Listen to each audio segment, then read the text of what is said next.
Buenas tardes. En la jornada de hoy analizaremos la gestión operativa dentro de la elaboración de un plan de negocios. La gestión operativa podría tomar varios rumbos. Según el tipo de negocios, también el esquema utilizado considerará una empresa netamente industrial, que es el ejemplo que tomaremos a continuación, y que muchos de los ítems que tocaremos quizás no pudieran ser contemplados en empresas que se dedican, por ejemplo, al rubro de servicios o en empresas comerciales. En esta sección se propone detallar cómo se gestionarán los recursos involucrados en la generación del producto o en la prestación de un servicio que se ha de prever ofrecer desde luego a los consumidores de dicho producto o servicio. Analizar y decidir también sobre las diferentes alternativas técnicas u operativas para producir mejor, vender más y prestar con eficiencia un servicio, verificando siempre la viabilidad técnica y operativa de cada caso.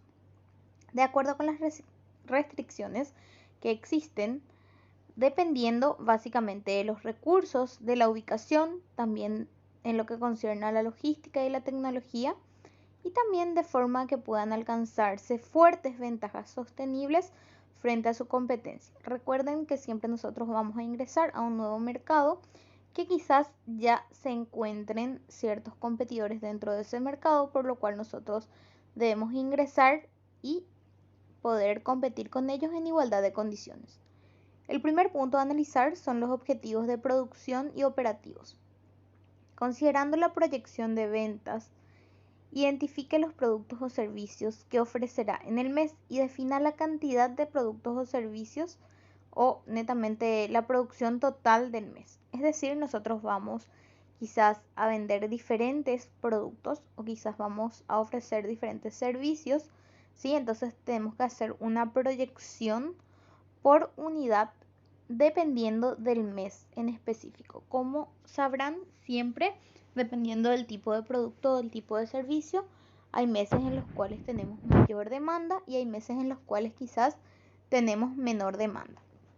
En cuanto a los recursos materiales necesarios, serían las materias primas o insumos o netamente las mercaderías que vamos a utilizar, que podrían ser en este caso la materia prima para un producto final o la materia prima para un servicio que vamos a prestar. Identifica entonces los principales recursos materiales necesarios para producir, utilizar o vender en el proceso de intercambio comercial con el cliente. Registre entonces las características relevantes en cuanto a cantidad a utilizar para cada producto o mercancía según las metas comerciales del mes. Entonces, comente si existen restricciones en la logística, almacenamiento, conservación, transporte u otros aspectos relevantes. Es decir, en este apartado debemos identificar cuál es el recurso material, los detalles concernientes a ese recurso material, las cantidades que vamos a utilizar y las unidades que quizás nos den como producto final. Entonces es importante tener en cuenta en este punto que al hablar de recursos materiales necesarios, nosotros requerimos de una logística para que esos recursos materiales lleguen hasta la empresa.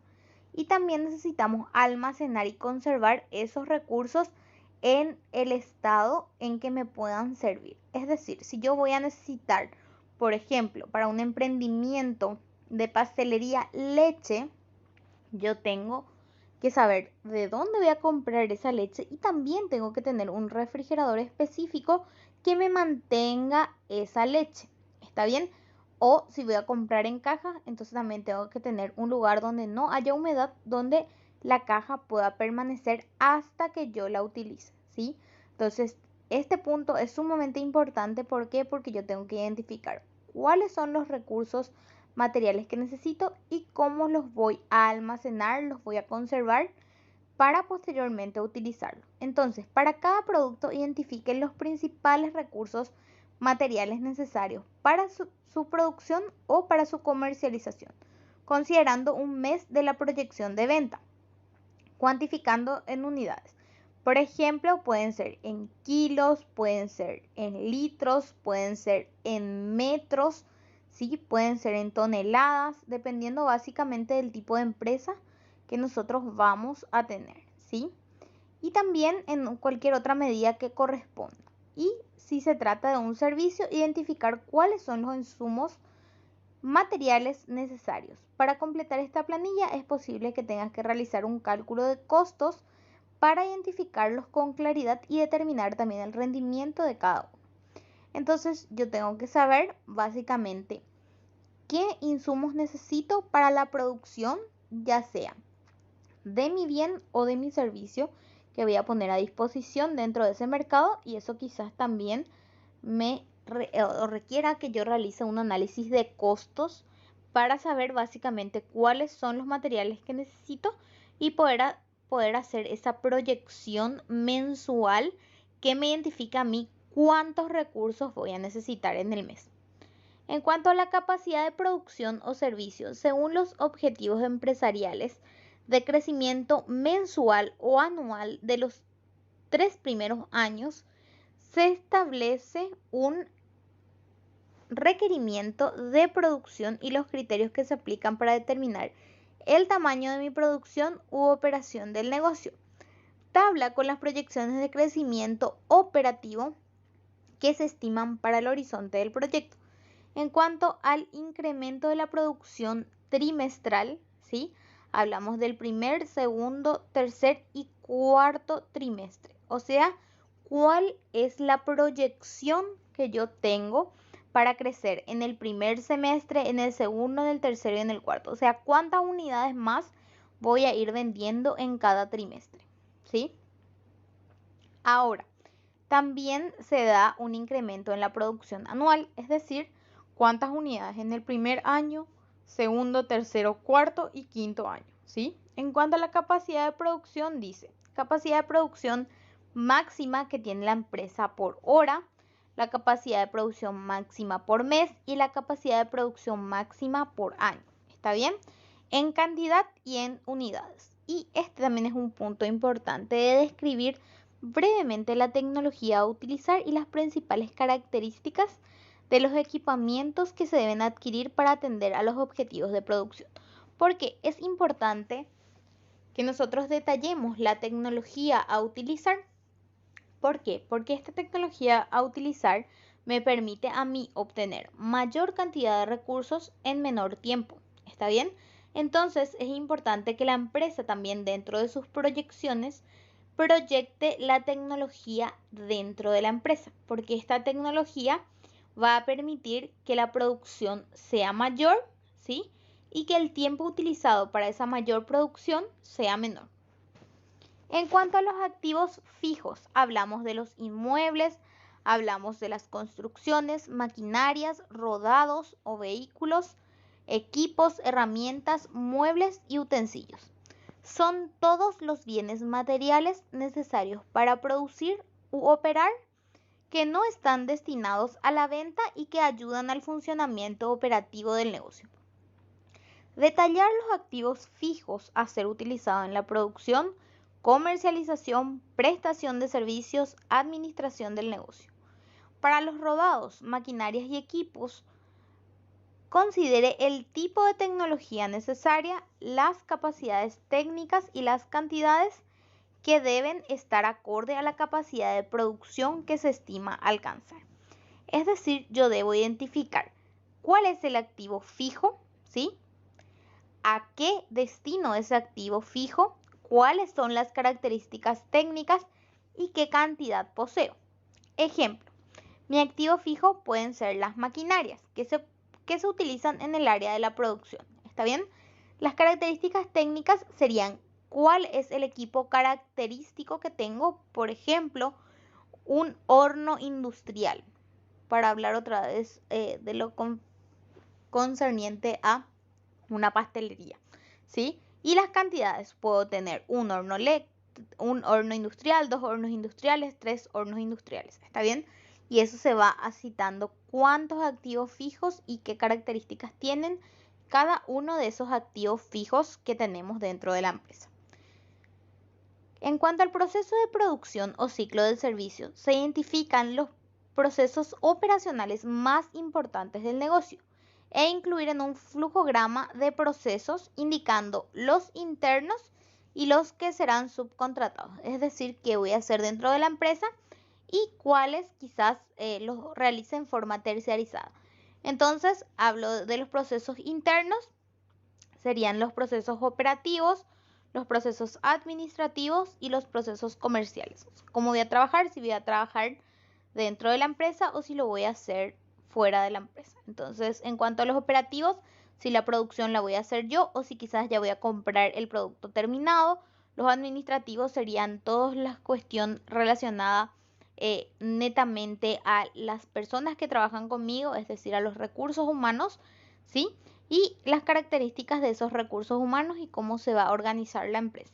Y los comerciales, cómo va a ser el proceso de venta, si va a ser una venta directa, es decir, directamente al consumidor final, si va a ser una indirecta a través de de personas que se dedican a vender, por ejemplo, o utilizar distribuidores. Entonces, ¿cómo va a ser mi proceso comercial? En cuanto al flujograma de procesos, dice que se diseñe gráficamente el inicio hasta el final del proceso. Cada una de las actividades que tiene la empresa, ¿sí? Vamos a identificar entonces las operaciones, al transporte, al control, a las demoras y a los archivos y almacenamiento de cada una de las actividades que realiza la empresa. ¿Está bien? Cada uno de esos procesos los que lleva a cabo la empresa.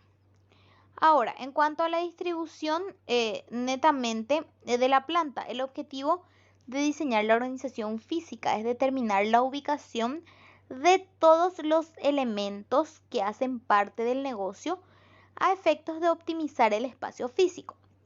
Así también atender a la seguridad de los mismos, es decir, ubicar las salidas de emergencia, la ubicación de los extintores y también el movimiento del personal dentro de esa infraestructura. Entonces, diseña la organización física, dependencias y disposición de maquinarias y equipos ideales de la empresa. Considere también las dimensiones de las maquinarias y de los muebles, así como la proyección de crecimiento. Es decir, en este espacio nosotros deberíamos de graficar básicamente cómo va a estar organizado el lugar de trabajo o la fábrica en específico. Aquí tenemos que tener en cuenta las salidas de emergencia, donde voy a colocar los extintores. En cuanto a las salidas de emergencia, desde luego tienen que dar una conexión directa al exterior en caso de que exista un incendio. También tengo que tener en cuenta los metrajes, ¿sí? De cada una de las maquinarias y si voy a usar, por ejemplo, montacargas, que los montacargas puedan pasar al costado de las maquinarias o netamente en el lugar donde se encuentran almacenada la materia prima, ¿sí? Entonces identificar cada uno de los lugares y cómo básicamente eso va a ir organizado sería la distribución de la planta y es sumamente importante para cuidar la salud y la seguridad ocupacional. Localización. Determinar también la localización de la empresa, es decir, podemos manejar diversas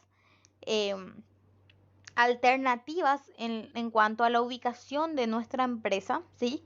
Y es importante, ¿por qué tener varias alternativas? Porque eso me va a permitir a mí observar ciertos criterios que me permiten analizar cuál de esas alternativas serían las mejores.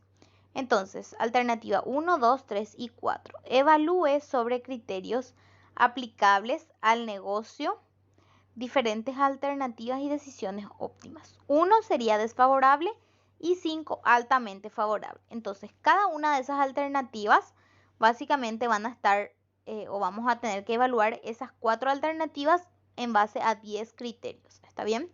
Primero sería la zona comercial, los servicios básicos que dispone esa zona, el acceso del todo el tiempo, los impuestos, la accesibilidad para el personal de llegar a esa empresa, la seguridad, el estacionamiento para clientes que esté disponible, el permiso para operar y también los potenciales riesgos sociales y los potenciales riesgos ambientales. ¿Está bien? Entonces vamos calificando cada uno de ellos. 1 es más desfavorable y 5 es más altamente favorable. Colocamos en cada una de las alternativas y puntuamos. Hacemos una sumatoria de cada uno y obtenemos el puntaje total. Entonces los resultados de la evaluación nos dan 2 ítems que nosotros identificamos del por qué elegimos cada una de esas alternativas.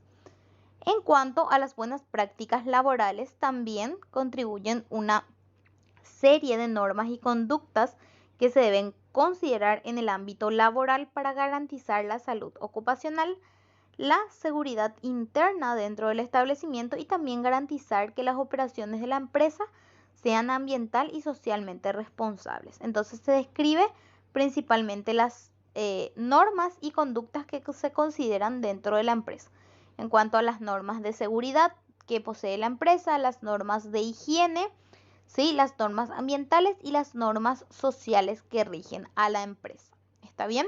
Es decir, por ejemplo, cuál sería el horario de almuerzo que le dan a sus funcionarios, también el tema del respeto en cuanto al reposo médico, también lo concerniente a la higiene, que se limpien las oficinas 1 o 2 veces, que todos los funcionarios que trabajan en la parte de producción utilicen gorros, utilicen guantes, que la gente que trabaja en depósito utilice, por ejemplo, las botas específicas para el lugar en el cual se encuentran. Todo eso concierne a las buenas prácticas laborales dentro del ámbito de una empresa u organización.